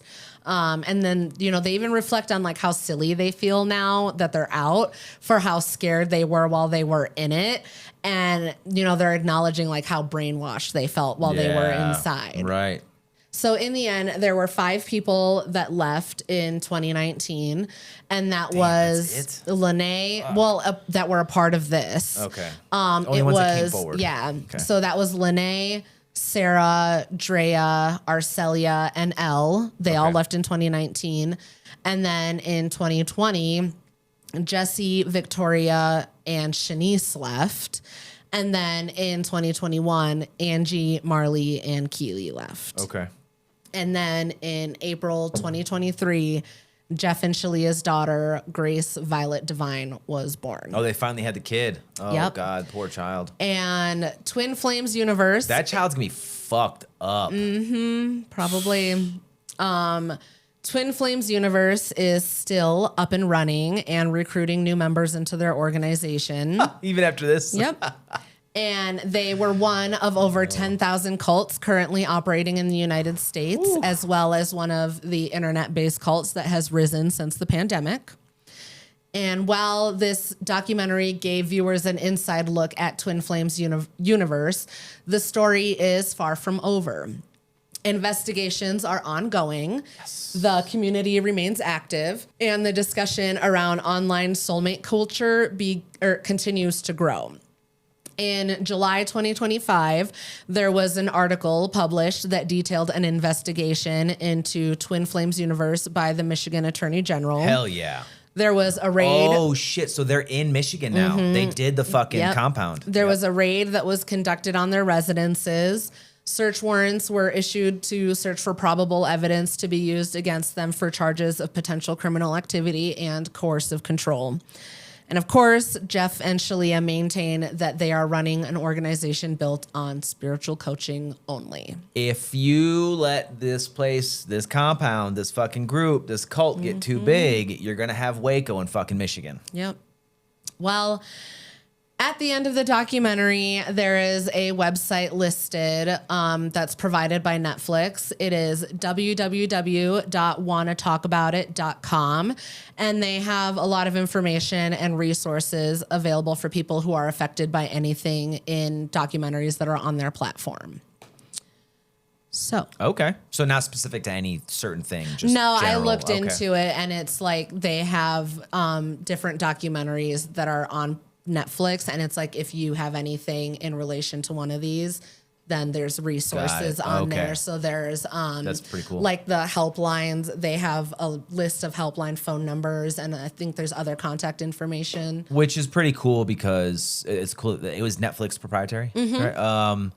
That's a really good idea because this subject and other subjects that we've covered in Rants on the Rocks episodes, they all, at least the other ones, they hit one specific thing. This one hits a lot. You know, touch on suicide and transgender and LGBTQ plus. Yep. So like that community and stuff like that. And like, you know, it's good that they offer resources for any kind of assistance, you know, any way that you're feeling, you know, that's awesome. Yeah. So what'd you think about the documentary? I took 2 notes that I want to say right now. Okay. And that's how I would like to kind of close it out, right? Hashtag pyramid cult and hashtag fuck twin flame. That needs to be a short for sure. Yeah, that needs to circulate. Yeah, no, fuck that, especially because they're already targets. You know what I mean? Like, yeah, this they is really are. This is where, and I thought the same thing with. Now we haven't covered this, right? We haven't really said our opinions on it or whatever. Hopefully everybody's on the same page. But with like Diddy, right? The Diddy, whatever the Diddy fucking. I think it was The Reckoning. Yeah, whatever. Is what that one was called. So like with that, I like to think, because that even says there's like dozens, if not hundreds, of like open cases or cases that are like, they haven't been looked at yet. I would like to think that a documentary coming out like that would kind of like force people, the right person sees that, they're gonna be like, wait a minute. We need to fucking look deeper into this. Maybe this will do the same thing. I hope so. You know what I mean? Even though this came out in what you said, 2023, I think it was. So it's not like a brand new thing. So it may not have the same effect. But the more visibility it gets, maybe and there's active investigations, there's active raids. Like, fuck this. No, like and I think it's important because obviously, no matter who or what you talk about, you risk being sued, right? That's fine. But if nobody talks about this, it's just going to continue and it's going to get worse. This 100%. This is to the point where families, mothers specifically, are saying they lost their child to this group. That's enough power to be like, no, fuck this place. Like, fuck this group. Fuck no. Yeah, I mean, I definitely, I hate how easy it is for them to prey on certain people. And it's not even like, they don't even have to do the prank. Like, they make it look so welcoming, and it's so inviting for people that are just lonely and just want to find their person so badly. That's what it is, though. And like, I hate how it's so easy for them to be drawn in, and then once they're in, they feel like they can't leave. I think it's also not only preying on like, the people that are lonely and people that just want like true, because essentially it all comes down to where this all started, even though they branched off to other shit, was true love, right? The twin flame being your significant other in life, right? People just want that. So like people that are lonely or they're just going after that or whatever. But then you have these people that they're just, I guess, easy to prey on because I don't want to call it lazy. But people are always after shortcuts in life, right? Yeah. And I think this is one of those things where not only are they looking for their significant other, so that's one thing, but then you offer a fast track or a guarantee or whatever. That's going to draw a lot of people in because they're like, I want this now. Exactly. And they don't want to put in the time and effort it takes to actually build a strong relationship. Yes. And stop going with the fucking shortcuts. Well, I feel like too, because of, like all like the rise of like all these dating apps and everything like that it's so hard for people to find like genuine people. So they think like, okay, I come here, everybody wants to find their twin flame. I'm genuinely going to be met with someone who's truly meant for me. And like, I get it, but yeah, like you said, it's really a shortcut. And like, it sucks how quickly they get sucked into it. I don't agree with the dating apps or the hookup apps or whatever. I understand them, but I don't agree that it's the same thing as this. I'm saying it's difficult to try and find your person through those. Yeah. That's why it makes turning to this so easy. I would rather I think it's a much better idea to go to a dating app because at least you're like networking, you're meeting new people, but you have the option to cut it off. Whereas this fucking place is like, no, this is who you belong with, make it work. Yeah. Like, who the fuck are you? I don't know. You know, like that's insane. I mean, it's just the whole thing. It's upsetting to know how easy it is for something like this 100%. to just take hold. And this is a pyramid scheme cult. Oh, 100%. That's exactly where the hashtag pyramid cult is going to come in. Pyramid cult. That's exactly what that is because that's what this is. Yeah. Everything about it. Yep. It's a pyramid scheme. That is a cult. Yes. So just a PSA to all of our listeners out there. I don't know which camera I should look at. Definitely, if anybody tries to lure you into a cult, oh, Jesus. just try to remember to always trust your instincts and follow your gut. If it looks like a cult and it sounds like a cult, it's probably a cult. Probably a cult, yeah. Definitely question anything that makes you isolate yourself from your friends and family, charges you for healing, finding yourself, or anything like that. Especially stay away if they claim to have all of the answers you're looking for, as well as a promise of a lifetime of happiness and love or some such bullshit. Anybody that really guarantees anything to you, I would be very weary of because what's up? If you have to pay for it, it's not love. Yeah, obviously. So I'll say that together now. If you have to... oh, Jesus. Go ahead. If you have to pay for it... It's not love. There you go. Okay. It's not love. But yeah, I think it's very, again, it's very easy to prey on people that want a guarantee and want a shortcut. Mm-hmm. And not to diminish what these people went through or anything like that. But not... Again, this was not and is not a one-way street. You are giving them money. You are giving them the power. There's free will here.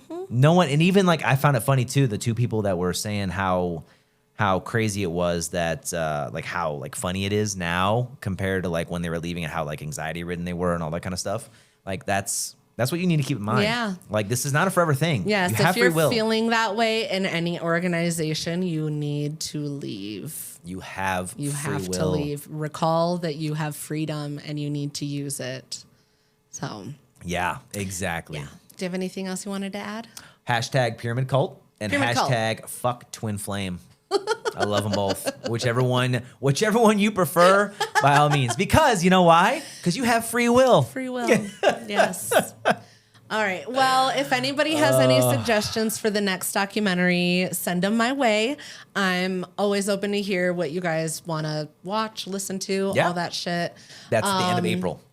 Yeah. Okay. Yeah. So we've got some time. Yeah.